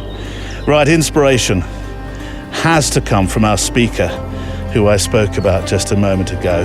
Here's Margaret Soraya, and I can't wait for her to tell us about the way she makes her photographs and the way that those photographs make her feel. I definitely approach my seascapes in a particular way, and that's probably something that I've honed over the years. So I've been doing I do a lot of wave photography, you probably know. I've seen it. Yeah, it's lovely. It's beautiful. Thank you. And that's where my real that's what I'm really passionate about. I just love water, mostly the coast. The coast is very, very important to me. So I'm drawn back to that time and time again. And that's an important part, is that you will only ever be drawn back to something that you feel really, really passionate about. Once you find that thing, you're not going to go and stand in the freezing cold, in the rain and the wind and the Hebrides day after day, unless you really love it, are you? Anyway, yeah, I've sort of honed those skills, so my seascape photography's got a distinctive style to it now, I suppose, because I think that the more that you photograph something, the more you get into a rhythm of it, don't you? So you know kind of what lenses you're going to go for, you know what kind of shutter speed you're looking for. It becomes almost natural to you. I don't know about other people, but I think that the more you get to know an island or a place, the more fond of it you get. But it has to have the elements that you really love and you're really passionate about. So for me, I'm always looking for places with big waves. Crazy waves in the winter, preferably, and just remote places. So when you put those together, that's why I'm going to keep going to time and time again. For me, this is just for me. I'm not saying this is right for everybody, but for me, I think that when you block all the noise out, so if you're looking at other photographers all the time and you're saying, "Oh, I like that style. I wish I could shoot like him," you can't. Sometimes you get overwhelmed. Everything that I do and have done in the past 10 years, should we say, has been me driving towards a life that is a well-being, healthy lifestyle, should we say. So my well-being is the heart of everything, actually. It's so important to me. The voice of Margaret Soraya, and looking forward to the Photowalk retreat, the second Photowalk retreat.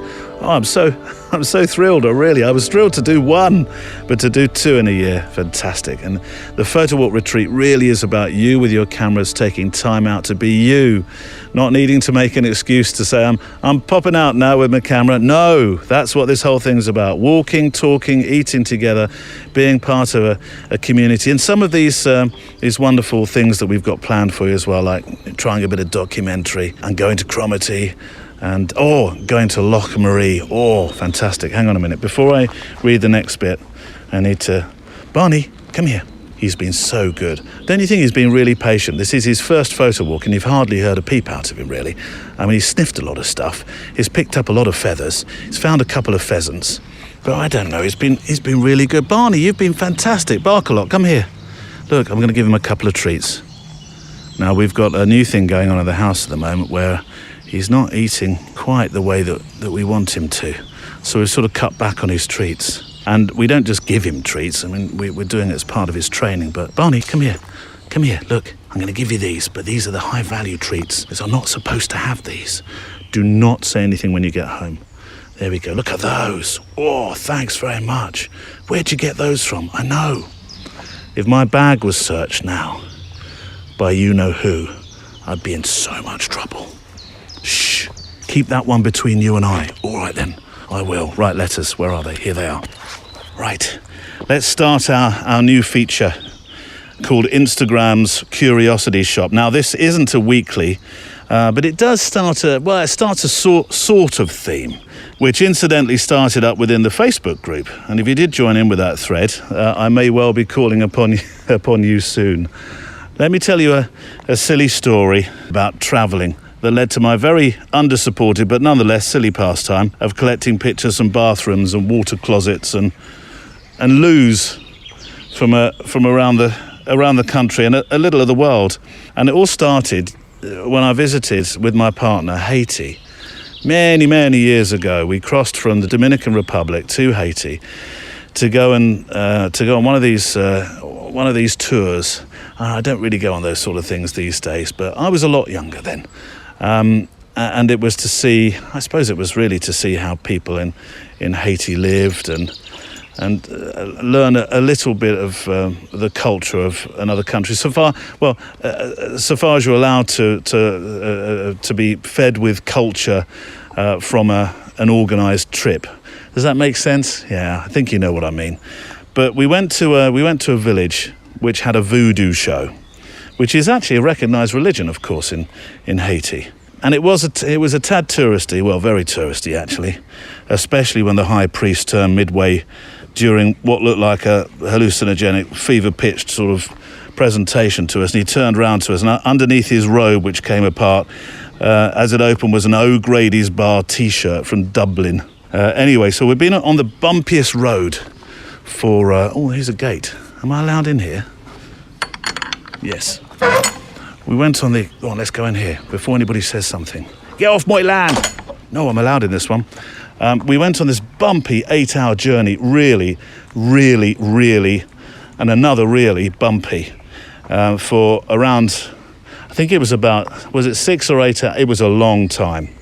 With, I don't believe from memory, although sometimes you do embellish a story the more you tell it, but I don't remember from memory having a loo stop. So my partner was desperate for the loo, she was. So we managed to find one in this village, just up from the voodoo show, and it was a proper tin hut on the top of a mound. And I said, well, there we go. There's the loo. I mean, it had, I think, toilet written on the side of it, or WC. Maybe it was in French. I can't remember. And so we went marching up this little mound, and she said, well, you go in there first. So I tentatively peered within to see what this was. And I saw a hole in the ground, which I was expecting. And then I looked up, and there was this huge spider. It was Barney. It was huge. He's looking at me. Was it? Yes, it was huge. It was the size of, I don't know. It was the size of a tractor wheel, it was. It was huge. And I said I should use her name, Debbie. I said to Debbie, the only reason I'm being a bit squeamish is my kids listen to this and they might say, who's Debbie, Dad? Anyway, I said to Debbie, it's all fine. Use it. Go inside. And the last thing I said to her was, just don't look up. and of course, after that, both of us were both as scared as each other, I know. But I thought, that day, when I came away, I thought, I wish I'd taken a picture of it, because it's fascinating to see the smallest rooms around the world. I call it the smallest room. It could be the wee room, I suppose, in Scottish. For all sorts of reasons. Yes, the smallest room. And I thought of this coffee table book project, but I never ever made it, which is such a shame, because it was a great opportunity. And so fast forward many years, along comes Instagram, and I think, hang on a moment, here's a place for my coffee book fascination about the smallest rooms in the world. And so was born my silly but fun, for me, little hobby of collecting pictures of the smallest room. And now I have guest bographers, as I've called them. I told you it was daft, who send in some of their journeys and what they find. On this profile, there's everything from loos aboard a Navy frigate to the really fancy ones in Michelin star restaurants, to the bucket, mop and steel loo that wobbles around if you take the Barra to Banjul ferry in West Africa. There's a convenience at, as you would imagine, there's a few of these at 40,000 feet in an Airbus A380. I actually tried during the night time to sneak to the upper deck first-class loo, but I was refused entry by a very unsympathetic to the cause purser. They're called pursers, aren't they, when it's posh? Look, it's not big, it's not clever, it's not highbrow. It doesn't hold a candle to the more serious conversation that we had about sadness in documentary photography. But, isn't that the beauty, the sincere beauty of silliness? And I go into my project really with always look on the bright side of life, blaring in my imagination and my mind. Comics who made silliness a cure for the grey pinstripe monotony of some things in life. And that's all I see it for. And Instagram gave me that platform, gave me that opportunity. And I got to thinking about this because, I'm going to call it a tonic profile on Instagram, where we have the opportunity to try things out, to scratch an itch, to do something entirely unexpected. And frankly, I'm wincing a little inside because I've just shared with you the bathrooms profile. And you might be thinking, Neil, you're a bit odd. I'm definitely moving next week to a photographic life. I'm telling you that now. But this is also something that's a mental health thing. For example, Portrait Per Day started from John Manel, just going out and trying something, making it a passion project that's now so much more. And there's a fair argument for that being in the curiosity shop, because that was, in a sense, what drove John, who eventually found something so positive in the process of making portraits per day of people, that it was a way to battle his problem that he had with stress, depression, and anxiety. And Insta is so demonized, isn't it, as a thing that has us hooked on likes and swipes, but it doesn't have to be. As my guest Mandy Burton found out during lockdown, the first one that is, she opened a profile that scratched a hobby itch, a lockdown blues itch, and many other things, as you're about to find out. Here is Mandy Burton, the curator of Joseph, as we open the Instagram curiosity shop door for the first time. Now, when I thought of doing this I suppose mini series, Instagram is not the enemy, you came to mind immediately. I'm not sure that's a good thing or a bad thing, Mandy. I don't know. But no, you did, because you've got this character called Joseph. Now, yeah. I should say straight out the traps, I have a problem with mannequins. Mannequins and Morris men are the two things. If you put mannequins and Morris men in the same room, I would have a hideous meltdown. It would be a problem. But I can totally get that. Down on the side. Action men I can deal with because they're a smaller version of a mannequin. For those around the world that don't know what an action man is, but let's start the story here with you explaining what one is, because have you collected them or played with them or? Well, as a kid, I was very much a tomboy. I had a motorbike. I was always on my bike, and I was always into action men. So my mum and dad split up, and every Sunday I'd spend it with my dad, and the day would end at us going to the toy shop, and he'd say pick something, and it was always an action man, whether it was a 6-inch or an 8-inch figure, or mostly 12-inch. And I collected loads: Planet of the Apes, Bionic Man, Bionic Woman. That was probably one of the few females that I had, just the Bionic Woman, because she was cool. But it was just action man. I think I had about 30 odd. So these are action dolls, like 12-inch. I didn't know they came in different sizes. I had no. I had Grenadier Guard Action Man. Well, there was your standard action man, which I suppose in America would be your G.I. Joes, those sort of things, where you had like climber, you had adventurer, you had soldier, all those. And then there were the smaller ones, like were they called Mego ones? Like there were Planet of the Apes, Batman, there was Space 1999. And then even as a kid, I had a favourite one. The head was the blonde guy from Planet of the Apes. So this was in late 70s. And when the body failed, I took the head off that, and I had a 1999 figure and put the head on that so I would not lose it. And I pierced his ear, and I put a little link through his ear. So he was my boy when I was a kid, and I'd take him everywhere with me. I'd take him on holiday. I think I lived my life through my action man, actually, and which I've kind of done with Joseph. You know, he's living my best life. So lockdown came along, and Joseph who's the latest. Now, Joseph isn't an action man. No, he's actually a hot toy, like a standard hot toy is the make. There's loads of different ones. I mean, it's a can of worms. You drop down that rabbit hole and it's massive. The community is huge. I had no idea. Now, I'm a rookie, but, people build customs. There's loads of terms. I didn't know what it was, but I've got a few friends now and I'll go, what's this? I don't understand. What's the term loose mean? And they go, oh, it's just not boxed. You can buy different heads, different connectors, interchange the hands, interchange the feet, the pegs. It's so customizable, and then buy the clothes as well. So these aren't kids' toys, are they? No, I mean, some of them, like I would quite like a Han Solo and a Chewbacca, but they go for like £1,000 a piece. What? Yeah, seriously. I mean, I think I paid about £65 for Joseph. Right. And I've done a couple of like repairs on him because I bought him originally so I could take photographs during lockdown because I enjoy portraits of dogs, as you know, and people, but it was like having something in lockdown, and the only things I had in the house, I had a couple of old action men, one from the 70s, one from the 80s,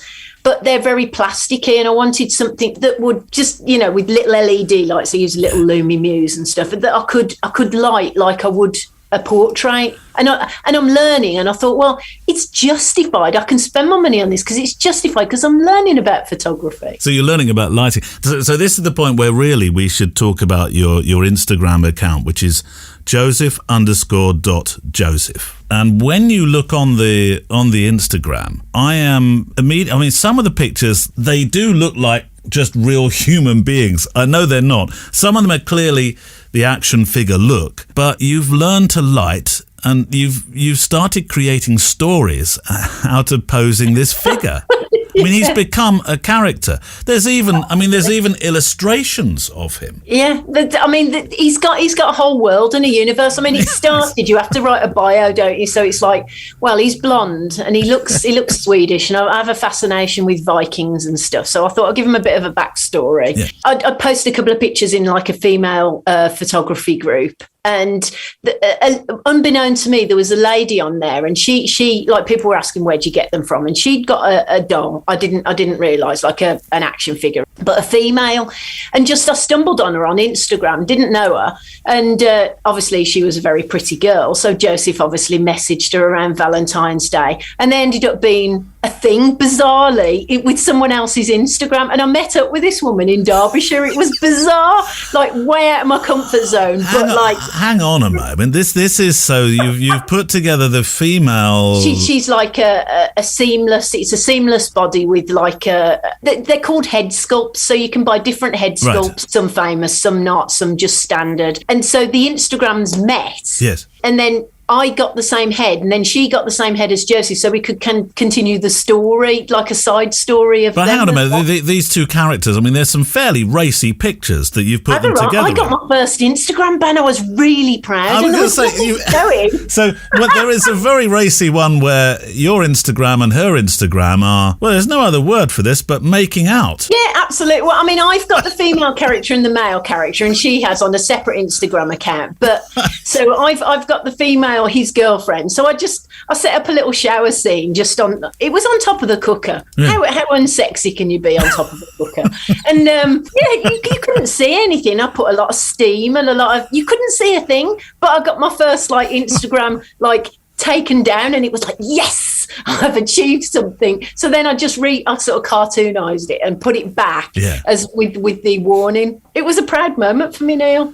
So, in essence, this Instagram, well, it hasn't taken over your life, I know, but because you do so many other things photographically, but it's become quite an important, it's a fun element of your social media life, isn't it? Absolutely. I love it. I mean, if I have half an hour spare before work, because I've got my lights and stuff at work before I start teaching guitar, I'll take a couple of figures with me, set them up on like a big floor tile, and then light it. And then sometimes I mix in things like stupid things, like I got like a Bruce Lee figure, and then I'll put Groot in a Bruce Lee suit doing the same action.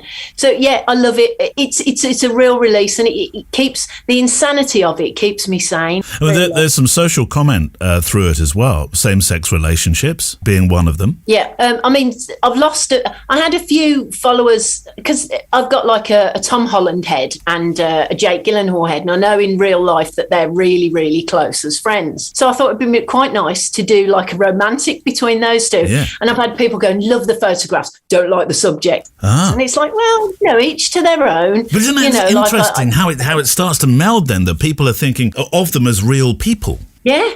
Oh, I don't like that. And then I put like a Luke together with a Rey. Yeah. Like Rey's the female one in the new Star Wars movies, and Luke, but the original farm boy Luke from like way back in 77, and they're like, I don't know if I like that. It's like, yes, but this is my universe. It's your world. Boyfriend and girlfriend in that universe. So I suppose there's a message as we start this series, which is don't take Instagram too seriously and have fun. And having a side, I'm going to call it a side hustle. It's not really a side hustle. You're not making money from it. But however, I have somebody ask me if I do cards. Really? So maybe it is a side hustle. And they were like, oh, have you thought about this? It's like, yeah, well, I do the occasional thing. I'll take a Polaroid for a friend. I'll get them holding something like a happy birthday, take a Polaroid of it and send them a Polaroid. Yeah. So it's only one more step for a card, really. You know, you could do, because I've done like Brokeback Mountain, which I call Broke Plastic Mountain, you know, where I did the two boys together with cowboy hats and denims. I've seen that one, yeah. So, you know, you could do different things. What's it done for your photography? Oh, it's taught me loads about lighting, but on a small scale. I use the big Elinchroms, and I'll just use one off to the side because I really like the Rembrandt lighting and the low key stuff. But I've also got a lot of little LEDs. I've got some Lumi Cubes and Lumi Muse. So that's taught me a lot, just because sometimes I have the camera in one hand and then I'll have on a mini tripod like a Gorilla Pod or something, and I'll be moving the light round till I see what I like, and then it's like, right, that's it. It's taught me a lot about that, which you could bring on a large scale then, you know. Yeah. I just love it. I really love it. I've even, for my birthday, I had loads of tiny things, like I had a drain blaster that you pump, and I had a trigger for my camera. So what I'm going to do is I've bought some sand. I've just bought a bag of sand today, actually, because May the 4th's coming up, so I want to do a Star Wars shoot. Yes, yeah. So I thought, a drain blaster, if I have a trigger and get that ready, get a drain blaster, pump it up, blast the sand, then there'll be like an explosion of sand, and I'm going to have a go at stuff like that. Even if it turns out rubbish, it's just brilliant trying it. It's like, this is so exciting. Mandy Burton, and we'll have a few more curiosities to come. Incidentally, actually, Mandy was telling me after the interview that she's been approached by some modelling agencies who've seen this Joseph profile, who say, we like the way you light. You see, you never know where things lead, do you? You really don't. And there's fan mail coming in for him as well. Fantastic. Thank you, Mandy, for your time. And that's it for this week. Do you remember we were talking about Photographic Life, the podcast, and the reason why it came about? And I set you it wasn't a very serious quiz, but I set you a sort of a challenge by the end of the show to come up with the right answer from 3 provided. A photo, because I really love the story that Grant has about his podcast and why his podcast happened in the end. The choices were: A, he was ordered to do it by David Bailey, which of course is very possible, very plausible, because he knows many, many people, does our Grant. B, it was either that or a Thai cookery podcast, his other passion in life. See? Plausible, possible as well, yeah. Or C, he'd always said that if he bought a house with a garden shed, he'd start a podcast from it. All 3. Very likely, aren't they? But did you have the answer? You did? Did you actually? Was it the answer? It was C. It was C, Neil. It was C, yes. He always said that if he bought a house with a garden shed, he'd start a podcast from it. Perfectly good reason to start a podcast, obviously. Right, I'll tell you what's on more in a moment, but that really is it for today. It's been a longer show, I know. You've been fantastic this week. You've shared so much. Get your editing pen out next week, Neil. Make it a bit shorter, please. Oh, do my best. But we're going to have the play-out song by Andrew Word called Fields. which is a perfect accompaniment to some final frames that we're going to make together on this walk.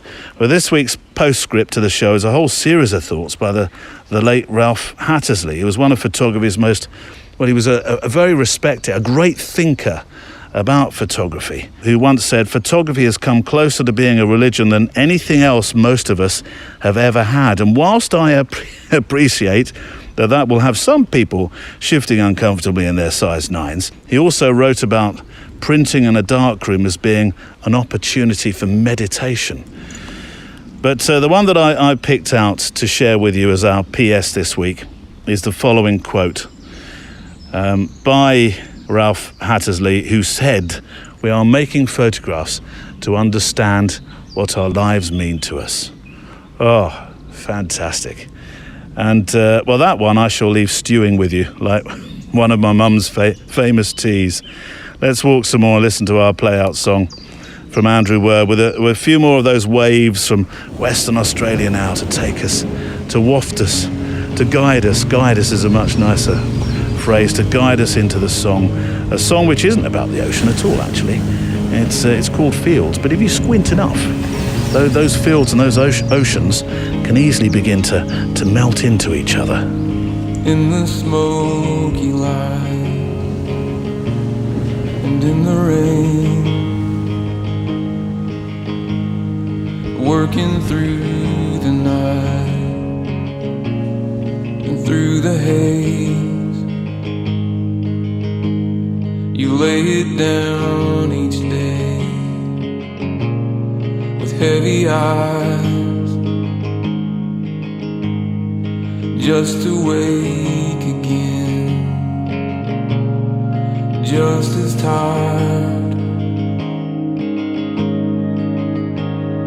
So may every morning find the mercy new, and light enough to shine upon the fallow fields.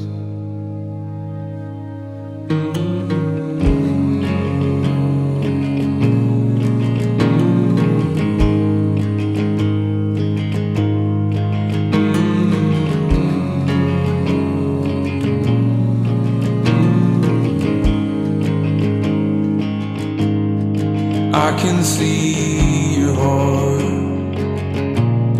beneath the dirt. You put your weary hands into the work, a needle and a thread to mend the seams, a heartbeat and a breath to plant the seed. So may every morning find the mercy new,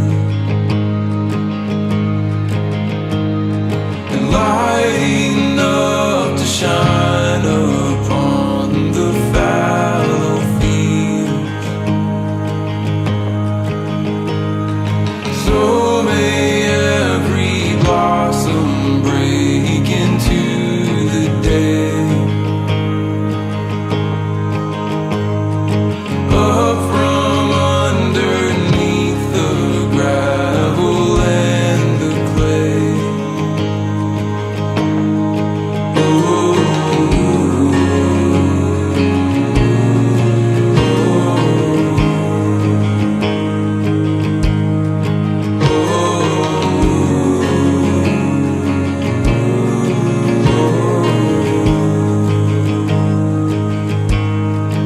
Lift your eyes and see above the leaves, above the war-torn dreams. I am here, so put your hand in mine. You're not alone, I'll be by your side through it all. So may every morning find the mercy new,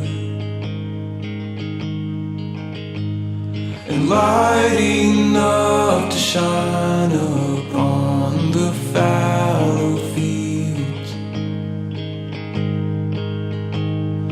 So may every blossom break into the day. Up from underneath the gravel and the clay.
Like before, and what was sown in tears will reap with joy. Andrew Word and Fields. And that's it for this week. My thanks to Grant Scott and Mandy Burton, Joel Meyerowitz, Margaret Soraya, Chris Burkhardt, and our patrons Craig Hughes, Lynn Fraser and Andy Fisher, whose voices you also heard. Thanks to mpb.com and those who are patrons, which you can join through the link on the website photographydaily.show. And for those wonderful supporters who are, tomorrow is The More Show. It's your own weekend oasis of a little extra for your kind support. And we're going to be talking about being a creative, famine, feast, if you're a pro, and why, oh why do we bother with this picture-making stuff? I'll tell you why. It's because, well, we'll do this tomorrow, shall we? On More. I'm also searching for my Mally's Tree, the assignment set last Monday, and I think I may just have it, and I want to share it with you personally. There's a double dose of the award-winning photojournalist Jason Florio next week, because on Monday he sets the assignment, a style or type or perhaps way of picture making that he has been employing himself to tell some pretty hard-hitting stories in his career, including on the migrant rescue boats in the Med. And on Friday he returns to share a story of another assignment, one that he's been making in West Africa, plus the humble bivvy. How do you fancy sleeping out under the stars? Not waking up early to get in the car to go out and see the sunrise, but being actually in the sunrise. A part of nature. You, a bivvy bag, a camera, and some thoughts from somebody who's been writing books on it for decades. The very English nature explorer, Ronald Turnbull. Music today came from the wonderful artlist.io. Links and further research to what you've heard will be on the show page today, and you'll find a handy link in your podcast player app to that. Send me your thoughts on photography to studio@photographydaily.show. My thanks for assistance from Neil Ford, Emily Renier and Andrea Gilpin, and I look forward to photographing with you, hearing from you and talking with you next time. Barney, you are such a good boy. Do you know that? First Photowalk. Did you like it? Don't tell you know who about the treats. So, do you want to come next week then? Oh, you were doing really well. Photography Daily is a Loading Zone production.